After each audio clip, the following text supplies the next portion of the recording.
The Three Musketeers by Alexandre Dumas. Chapter 25. Porthos. Instead of returning directly home, D'Artagnan alighted at the door of Monsieur de Tréville and ran quickly up the stairs. This time he had decided to relate all that had passed. Monsieur de Tréville would doubtless give him good advice as to the whole affair. Besides, as Monsieur de Tréville saw the Queen almost daily, he might be able to draw from Her Majesty some intelligence of the poor young woman, whom they were doubtless making pay very dearly for her devotedness to her mistress. Monsieur de Tréville listened to the young man's account with a seriousness which proved that he saw something else in this adventure besides a love affair. When D'Artagnan had finished, he said, "All this savours of his Eminence a league off." "But what is to be done?" said D'Artagnan. "Nothing, absolutely nothing at present, but quitting Paris, as I told you, as soon as possible. I will see the Queen. I will relate to her the details of the disappearance of this poor woman, of which she is no doubt ignorant. These details will guide her on her part, and on your return I shall perhaps have some good news to tell you. Rely on me." D'Artagnan knew that, although a Gascon, Monsieur de Tréville was not in the habit of making promises, and that when by chance he did promise, he more than kept his word. He bowed to him then, full of gratitude for the past and for the future, and the worthy captain, who on his side felt a lively interest in this young man, so brave and so resolute, pressed his hand kindly, wishing him a pleasant journey. Determined to put the advice of Monsieur de Tréville in practice instantly, D'Artagnan directed his course toward the Rue des Fossoyeurs, in order to superintend the packing of his valise. On approaching the house, he perceived Monsieur Bonacieux in mourning costume standing at his threshold. All that the prudent Planchet had said to him the preceding evening about the sinister character of the old man recurred to the mind of D'Artagnan, who looked at him with more attention than he had done before. In fact, in addition to that yellow, sickly paleness which indicates the insinuation of the bile in the blood, and which might perhaps be accidental, D'Artagnan remarked something perfidiously significant in the play of the wrinkled features of his countenance. A rogue does not laugh in the same way that an honest man does. A hypocrite does not shed the tears of a man of good faith.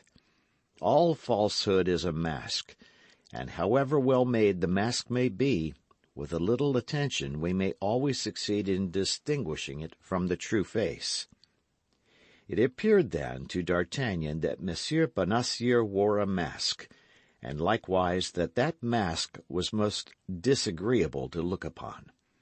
In consequence of this feeling of repugnance, he was about to pass without speaking to him, but, as he had done the day before, Monsieur Bonacieux accosted him. "Well, young man," said he, "we appear to pass rather gay nights. 7 o'clock in the morning. Peste! You seem to reverse ordinary customs, and come home at the hour when other people are going out." "No man can reproach you for anything of the kind, Monsieur Bonacieux," said the young man. "You are a model for regular people. It is true that when a man possesses a young and pretty wife, he has no need to seek happiness elsewhere. Happiness comes to meet him, does it not, Monsieur Bonacieux?" Bonacieux became as pale as death, and grinned a ghastly smile. "Ah, said Bonacieux, "you are a jocular companion. But where the devil were you gladding last night, my young master? It does not appear to be very clean in the crossroads." D'Artagnan glanced down at his boots, all covered with mud, but that same glance fell upon the shoes and stockings of the mercer, and it might have been said they had been dipped in the same mud-heap. Both were stained with splashes of mud of the same appearance.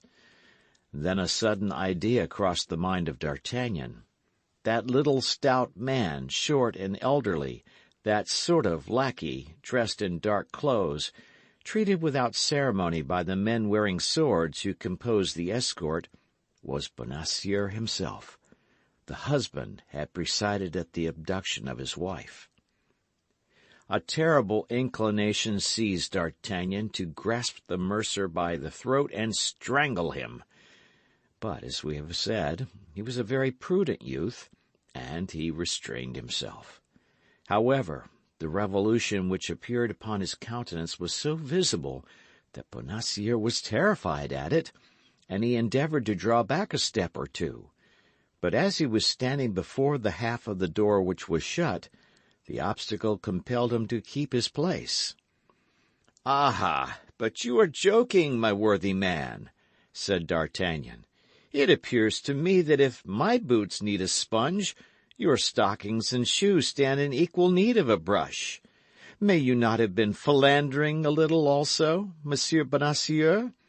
Oh, the devil! That's unpardonable in a man of your age, and who, besides, has such a pretty wife as yours." "Oh, Lord, no," said Bonacieux. "But yesterday I went to St. Mande to make some inquiries after a servant, as I cannot possibly do without one, and the roads were so bad that I brought back all this mud, which I have not yet had time to remove." The place named by Bonacieux as that which had been the object of his journey was a fresh proof in support of the suspicions D'Artagnan had conceived.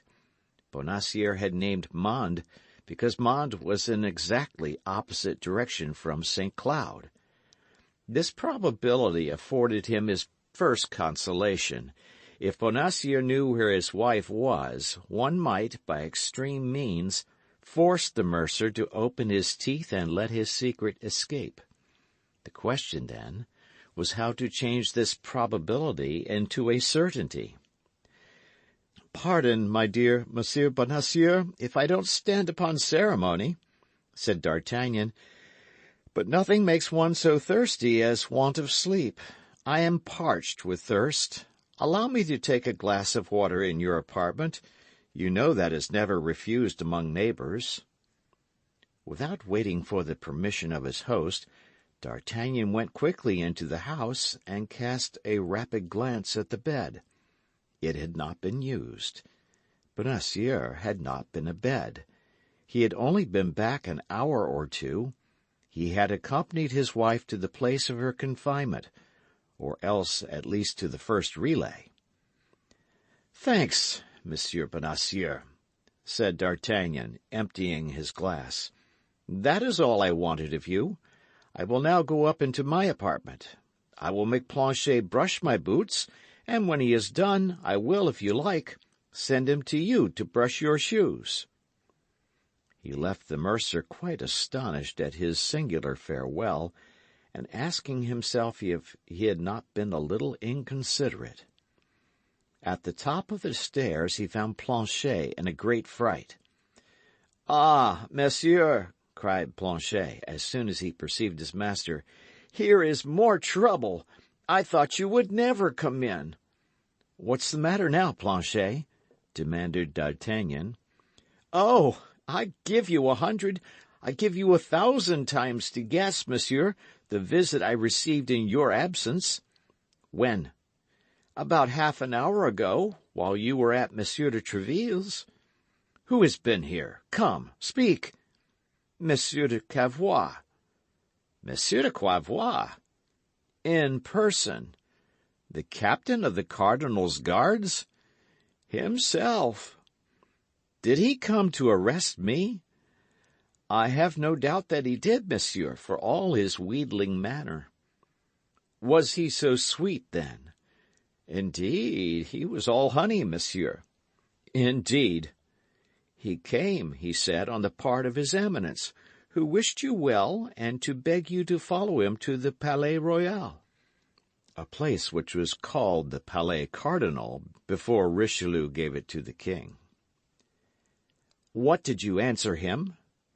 That the thing was impossible, seeing that you were not at home, as he could see. Well, what did he say then? That you must not fail to call upon him in the course of the day. And then he added in a low voice, Tell your master that his eminence is very well disposed toward him, and that his fortune perhaps depends upon this interview. The snare is rather maladroit for the Cardinal, replied the young man, smiling. Oh, I saw the snare, and I answered you would be quite in despair on your return. Where has he gone? Asked Monsieur de Cavois. To Troyes and Champagne, I answered. And when did he set out? Yesterday evening. Planchet, my friend, interrupted D'Artagnan, you are really a precious fellow. You will understand, monsieur, I thought there would be still time, if you wish, to see Monsieur de Cavois to contradict me by saying you were not yet gone. The falsehood would then lie at my door, and as I am not a gentleman, I may be allowed to lie. Be of good heart, Planchet. You shall preserve your reputation as a veracious man.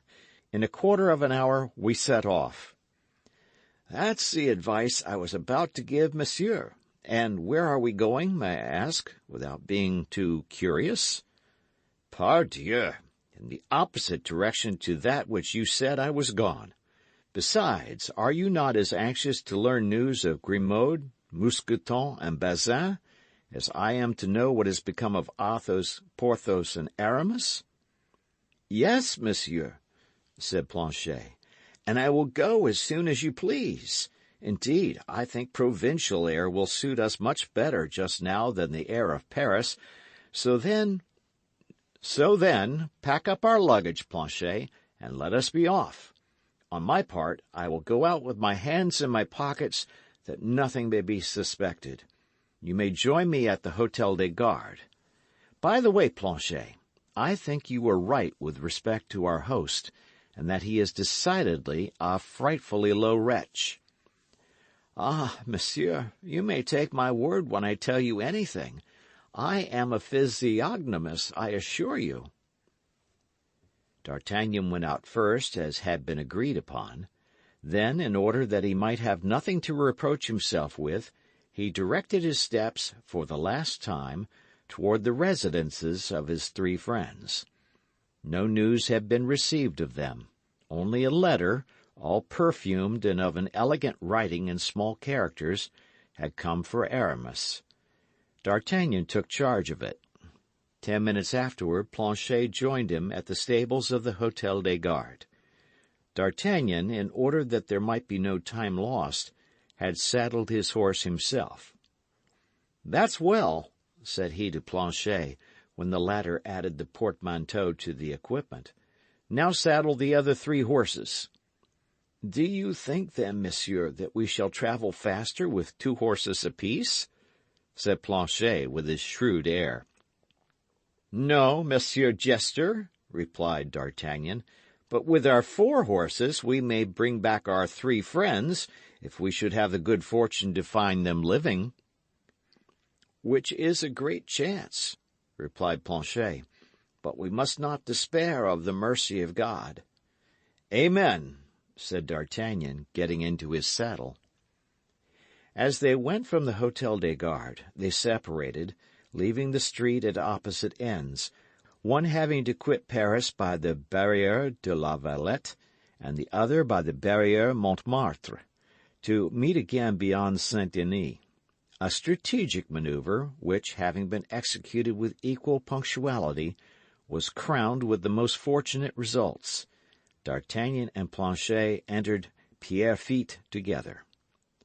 Planchet was more courageous, it must be admitted, by day than by night. His natural prudence, however, never forsook him for a single instant. He had forgotten not one of the incidents of the first journey, and he looked upon everybody he met on the road as an enemy. It followed that his hat was forever in his hand, which procured him some severe reprimands from D'Artagnan, who feared that his excess of politeness would lead people to think he was the lackey of a man of no consequence. Nevertheless, whether the passengers were really touched by the urbanity of Planchet, or whether this time nobody was posted on the young man's road, our two travelers arrived at Chantilly without any accident, and alighted at the tavern of Great Saint Martin, the same at which they had stopped on their first journey. The host, on seeing a young man followed by a lackey with 2 extra horses, advanced respectfully to the door. Now, as they had already travelled 11 leagues, D'Artagnan thought it time to stop, whether Porthos were or were not in the inn. Perhaps it would not be prudent to ask at once what had become of the Musketeer. The result of these reflections was that D'Artagnan, without asking information of any kind, alighted, commended the horses to the care of his lackey, entered a small room destined to receive those who wished to be alone, and desired the host to bring him a bottle of his best wine and as good a breakfast as possible, a desire which further corroborated the high opinion the innkeeper had formed of the traveller at first sight. D'Artagnan was therefore served with miraculous celerity. The regiment of the Guards was recruited among the first gentlemen of the kingdom, and D'Artagnan, followed by a lackey, and travelling with 4 magnificent horses, despite the simplicity of his uniform, could not fail to make a sensation. The host desired himself to serve him, which D'Artagnan perceiving, ordered 2 glasses to be brought, and commenced the following conversation. "My faith, my good host," said D'Artagnan, filling the 2 glasses, "I asked for a bottle of your best wine, and if you have deceived me, you will be punished in what you have sinned, for seeing that I hate drinking by myself, you shall drink with me. Take your glass, then, and let us drink. But what shall we drink to, so as to avoid wounding any susceptibility?"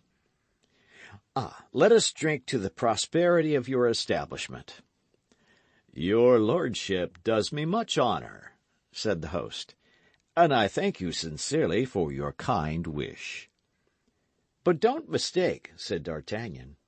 "There is more selfishness in my toast than perhaps you may think, for it is only in prosperous establishments that one is well received.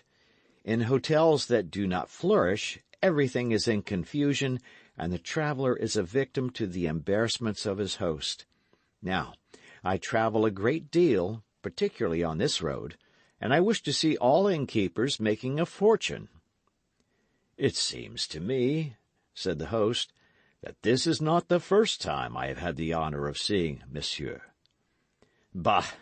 I have passed perhaps 10 times through Chantilly, and out of the 10 times I have stopped 3 or 4 times at your house at least. Why, I was here only 10 or 12 days ago. I was conducting some friends, Musketeers, one of whom, by the by, had a dispute with a stranger, a man who sought a quarrel with him, for I don't know what." "Exactly so," said the host. "I remember it perfectly. It is not Monsieur Porthos that your lordship means?" "Yes, that is my companion's name. My God, my dear host, tell me if anything has happened to him." "Your lordship must have observed that he could not continue his journey." "Why, to be sure, he promised to rejoin us, and we have seen nothing of him." "He has done us the honour to remain here." "What, he had done you the honour to remain here?" "Yes, monsieur, in this house, and we are even a little uneasy." "On what account?" "Of certain expenses he has contracted."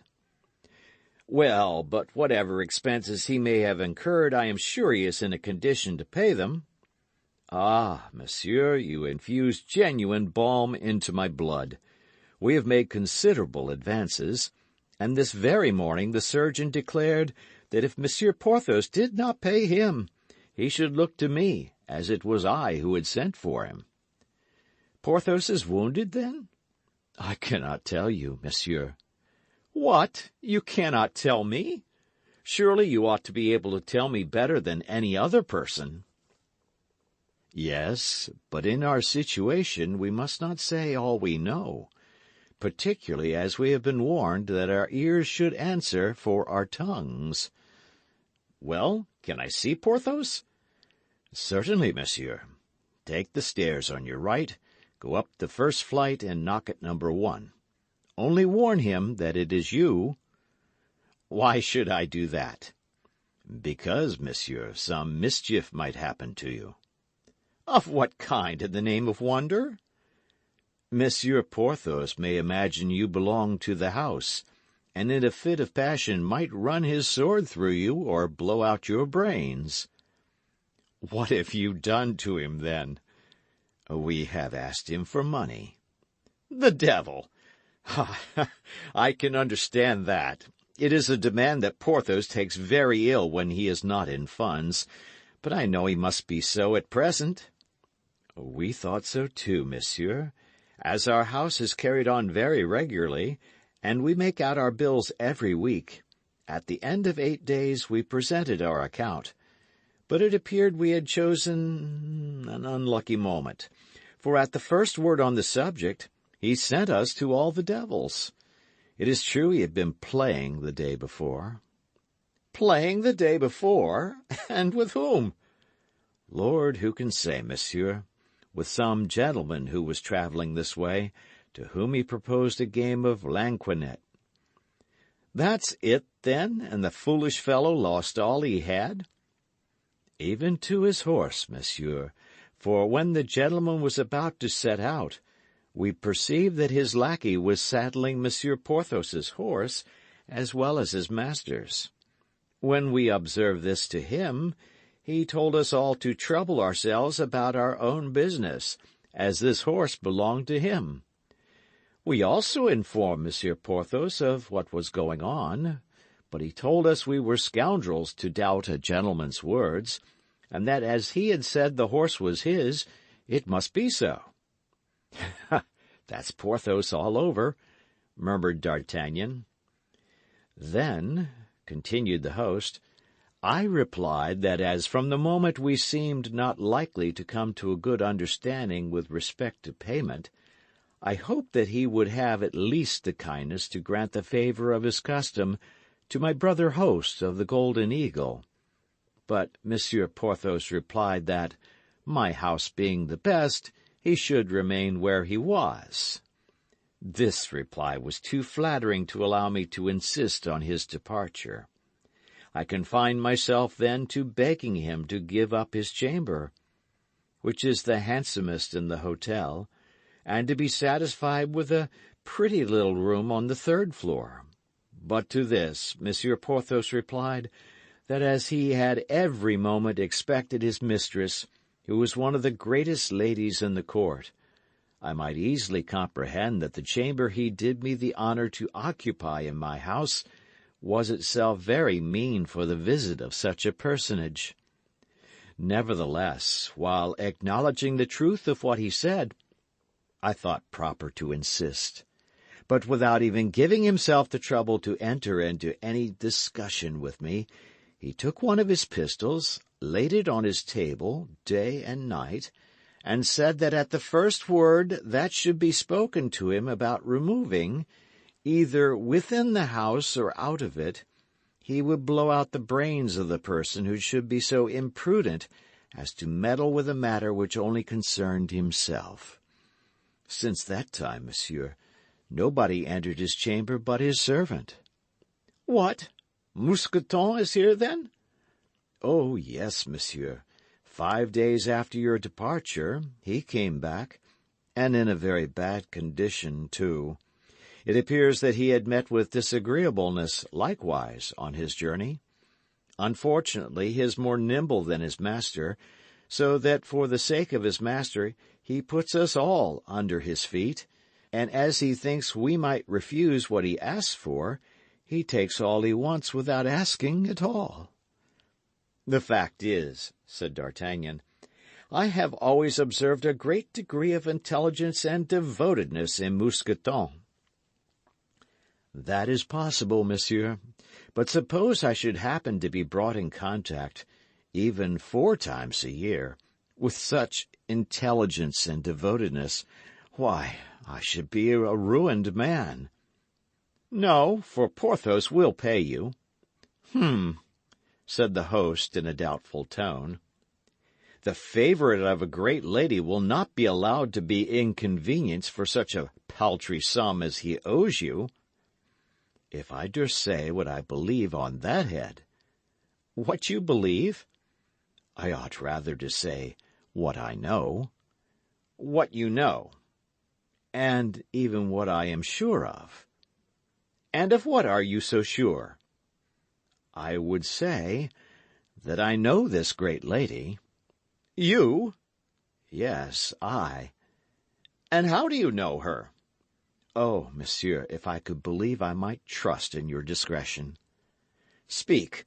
By the word of a gentleman you shall have no cause to repent of your confidence. Well, monsieur, you understand that uneasiness makes us do many things. What have you done? Oh, nothing which was not right in the character of a creditor. Well? Monsieur Porthos gave us a note for his duchess, ordering us to put it in the post. That was before his servant came. As he could not leave his chamber, it was necessary to charge us with this commission. And then? Instead of putting the letter in the post, which is never safe, I took advantage of the journey of one of my lads to Paris, and ordered him to convey the letter to this duchess himself. This was fulfilling the intentions of Monsieur Porthos, who had desired us to be so careful of this letter, was it not? Nearly so. Well, monsieur, do you know who this great lady is? No, I have heard Porthos speak of her, that's all. Do you know who this pretended duchess is? I repeat to you, I don't know her.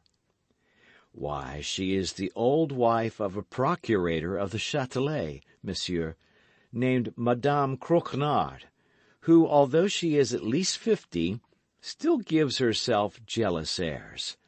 It struck me as very odd that a princess should live in the Rue aux Ours.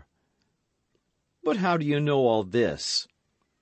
Because she flew into a great passion on receiving the letter, saying that Monsieur Porthos was a weathercock, and that she was sure it was for some woman he had received this wound. Has he been wounded, then? Oh, good Lord, what have I said? You said that Porthos had received a sword cut. Yes, but he has forbidden me strictly to say so. And why so?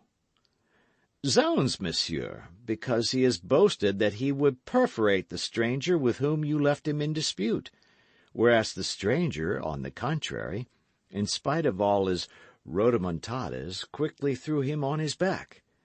As Monsieur Porthos is a very boastful man, he insists that nobody should know he has received this wound, except the duchess, whom he endeavoured to interest by an account of his adventure. It is a wound that confines him to his bed? Ah, and a master stroke, too, I assure you. Your friend's soul must stick tight to his body. Were you there, then? Monsieur, I followed them from curiosity, so that I saw the combat without the combatants seeing me. And what took place? Oh, the affair was not long, I assure you. They placed themselves on guard. The stranger made a feint and a lunge, and that so rapidly that when Monsieur Porthos came to the parade he had already 3 inches of steel in his breast. He immediately fell backward. The stranger placed the point of his sword at his throat, and Monsieur Porthos, finding himself at the mercy of his adversary, acknowledged himself conquered. Upon which the stranger asked his name, and learning that it was Porthos, and not D'Artagnan, he assisted him to rise, brought him back to the hotel, mounted his horse, and disappeared. So it was with Monsieur D'Artagnan this stranger meant to quarrel? It appears so. And do you know what has become of him? No, I never saw him until that moment, and have not seen him since." "Very well. I know all that I wish to know. Porthos's chamber is, you say, on the first story, number 1? "Yes, monsieur, the handsomest in the inn, a chamber that I could have let 10 times over." "Bah, be satisfied," said D'Artagnan, laughing. "Porthos will pay you with the money of the Duchess Coquenard." "Oh, monsieur, procurator's wife or duchess, if she will but loosen her purse strings, it will all be the same. But she positively answered that she was tired of the exigencies and infidelities of Monsieur Porthos, and that she would not send him a denier." "And did you convey this answer to your guest?" "We took good care not to do that. He would have found in what fashion we had executed his commission." "So that he still expects his money?" "Oh, Lord, yes, monsieur. Yesterday he wrote again, but it was his servant who this time put the letter in the post." "Do you say the procurator's wife is old and ugly?" 50 at least, monsieur, and not at all handsome, according to Pathaud's account." "In that case you may be quite at ease. She will soon be softened. Besides, Porthos cannot owe you much." "How, not much? 20 good pistoles already, without reckoning the doctor. He denies himself nothing. It may easily be seen he has been accustomed to live well." "Never mind. If his mistress abandons him, he will find friends, I will answer for it. So, my dear host, be not uneasy, and continue to take all the care of him that his situation requires." "Monsieur has promised me not to open his mouth about the procurator's wife, and not to say a word of the wound?" "That's agreed. You have my word." "Oh, he would kill me." "Don't be afraid. He is not so much of a devil as he appears." Saying these words, D'Artagnan went upstairs, leaving his host a little better satisfied with respect to 2 things in which he appeared to be very much interested: his debt and his life. At the top of the stairs, upon the most conspicuous door of the corridor, was traced in black ink a gigantic number 1. D'Artagnan knocked, and upon the bidding to come in which came from inside, he entered the chamber.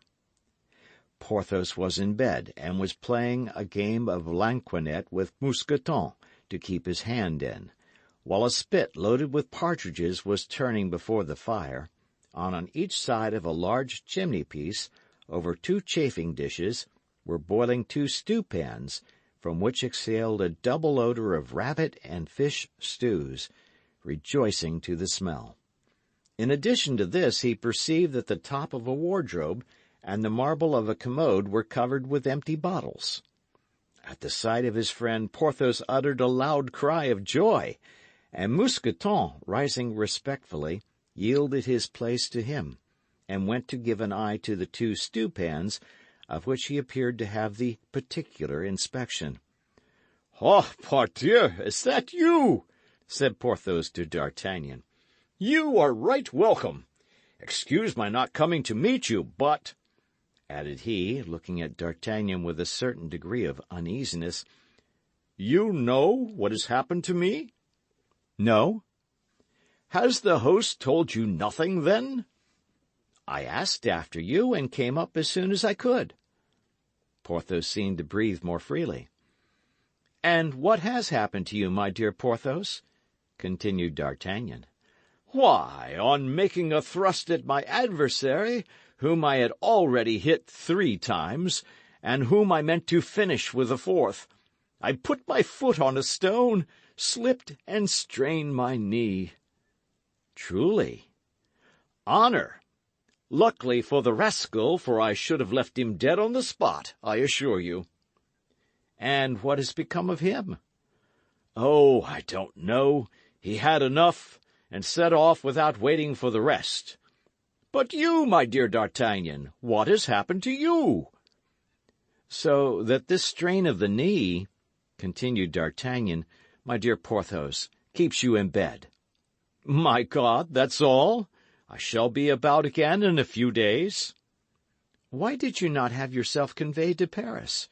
You must be cruelly bored here." "That was my intention, but, my dear friend, I have one thing to confess to you." "What's that?"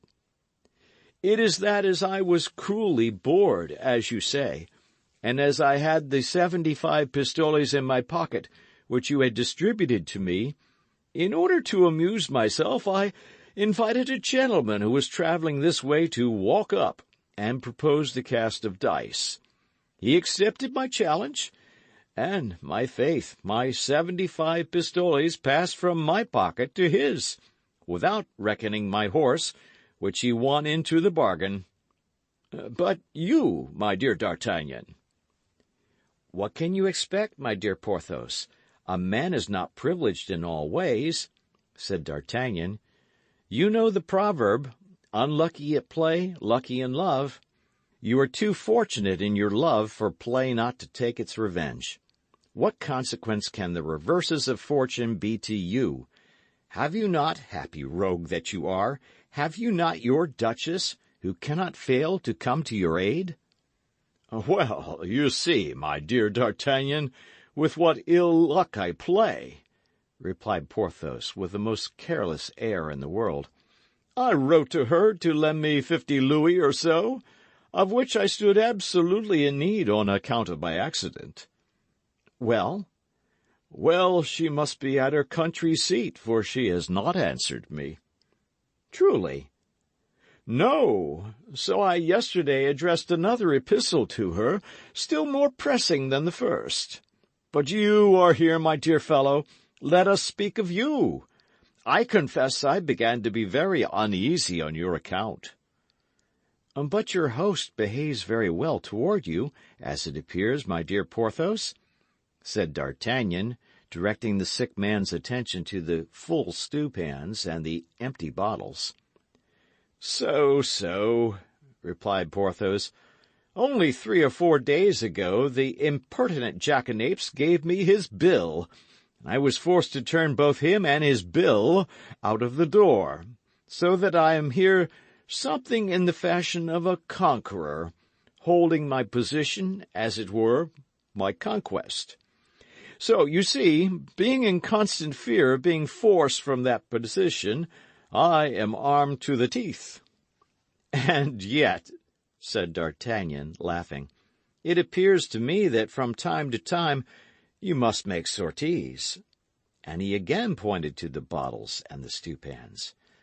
"Not I, unfortunately," said Porthos. "This miserable strain confines me to my bed. But Mousqueton forages, and brings in provisions. Friend Mousqueton, you see that we have a reinforcement, and we must have an increase of supplies." "Mousqueton," said D'Artagnan, "you must render me a service." "What, monsieur?" "You must give your recipe to Planchet. I may be besieged in my turn, and I shall not be sorry for him to be able to let me enjoy the same advantages with which you gratify your master." "Lord, monsieur, there is nothing more easy," said Mousqueton, with a modest air. "One only needs to be sharp, that's all. I was brought up in the country, and my father in his leisure time was something of a poacher." "And what did he do the rest of his time?" "Monsieur, he carried on a trade which I have always thought satisfactory." "Which?"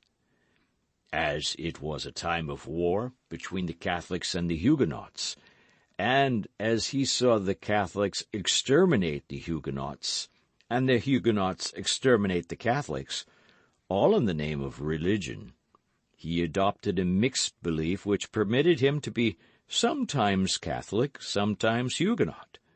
Now, he was accustomed to walk with his fowling-piece on his shoulder, behind the hedges which border the roads, and when he saw a Catholic coming alone, the Protestant religion immediately prevailed in his mind. He lowered his gun in the direction of the traveller. Then, when he was within 10 paces of him, he commenced a conversation which almost always ended by the traveller's abandoning his purse to save his life. It goes without saying that when he saw a Huguenot coming, he felt himself filled with such ardent Catholic zeal he could not understand how, a quarter of an hour before, he had been able to have any doubts upon the superiority of our holy religion. For my part, monsieur, I am Catholic. My father, faithful to his principles, having made my elder brother a Huguenot. "And what was the end of this worthy man?" asked D'Artagnan. "Oh, of the most unfortunate kind, monsieur. One day he was surprised in a lonely road between a Huguenot and a Catholic, with both of whom he had before had business, and who both knew him again. So they united against him and hanged him on a tree. Then they came and boasted of their fine exploit in the cabaret of the next village, where my brother and I were drinking." "And what did you do?" said D'Artagnan. "We let them tell their story out," replied Mousqueton. "Then, as in leaving the cabaret they took different directions, my brother went and hid himself on the road of the Catholic, and I on that of the Huguenot. 2 hours after, all was over. We had done the business of both, admiring the foresight of our poor father, who had taken the precaution to bring each of us up in a different religion." "Well, I must allow, as you say, your father was a very intelligent fellow. And you say in his leisure moments the worthy man was a poacher?" "Yes, monsieur, and it was he who taught me to lay a snare and ground a line. The consequence is that when I saw our labourers, which did not at all suit two such delicate stomachs as ours, I had recourse to a little of my old trade. While walking near the wood of Monsieur le Prince, I laid a few snares in the runs, and while reclining on the banks of His Highness's pieces of water, I slipped a few lines into his fish ponds. So that now, thanks be to God, we do not want, as monsieur can testify, for partridges, rabbits, carp, or eels, all light, wholesome food, suitable for the sick." "But the wine," said D'Artagnan. "Who furnishes the wine? Your host?" "Oh, that is to say, yes and no." "How yes and no?" "He furnishes it, it is true, but he does not know that he has that honor." "Explain yourself, Mousqueton. Your conversation is full of instructive things." "That is it, monsieur. It has so chanced that I met with a Spaniard in my peregrinations who had seen many countries, and among them the New World." "What connection can the New World have with the bottles which are on the commode and the wardrobe?" "Patience, monsieur. Everything will come in its time. This Spaniard had in his service a lackey who had accompanied him in his voyage to Mexico. This lackey was my compatriot, and we became the more intimate from there being many resemblances of character between us. We loved sporting of all kinds better than anything, so that he related to me how in the plains of the Pampas the natives hunt the tiger and the wild bull with simple running nooses which they throw to a distance of 20 or 30 paces, the end of a cord with such nicety. But in face of the proof I was obliged to acknowledge the truth of the recital. My friend placed a bottle at the distance of 30 paces, and at each cast he caught the neck of the bottle in his running noose. I practiced this exercise, and as nature has endowed me with some faculties, at this day I can throw the lasso with any man in the world. Well, do you understand, monsieur? Our host has a well-furnished cellar, the key of which never leaves him. Only this cellar has a ventilating hole. Now, through this ventilating hole I throw my lasso, and as I now know in which part of the cellar is the best wine, that's my point for sport. You see, monsieur, what the New World has to do with the bottles which are on the commode and the wardrobe. Now, will you taste our wine, and without prejudice say what you think of it?" "Thank you, my friend, thank you. Unfortunately, I have just breakfasted." "Well," said Porthos, "arrange the table, Mousqueton, and while we breakfast, D'Artagnan will relate to us what has happened to him during the 10 days since he left us." "Willingly," said D'Artagnan. While Porthos and Mousqueton were breakfasting, with the appetites of convalescence and with that brotherly cordiality which unites men in misfortune, D'Artagnan related how Aramis, being wounded, was obliged to stop at Crèvecoeur, how he had left Athos fighting at Amiens with 4 men who accused him of being a coiner, and how he, D'Artagnan, had been forced to run the Comte de Ward through the body in order to reach England. And there the confidence of D'Artagnan stopped. He only added that on his return from Great Britain he had brought back 4 magnificent horses, one for himself and one for each of his companions. Then he informed Porthos that the one intended for him was already installed in the stable of the tavern. At this moment Planchet entered, to inform his master that the horses were sufficiently refreshed, and that it would be possible to sleep at Clermont. As D'Artagnan was tolerably reassured with regard to Porthos, and as he was anxious to obtain news of his 2 other friends, he held out his hand to the wounded man, and told him he was about to resume his route in order to continue his researches. For the rest, as he reckoned upon returning by the same route in 7 or 8 days, if Porthos were still at the Great St. Martin, he would call for him on his way. Porthos replied that in all probability his sprain would not permit him to depart yet a while. Besides, it was necessary he should stay at Chantilly to wait for the answer from his duchess. D'Artagnan wished that answer might be prompt and favorable, and having recommended Porthos to the care of Mousqueton, and paid his bill to the host, he resumed his route with Planchet, already relieved of one of his led horses. End of chapter.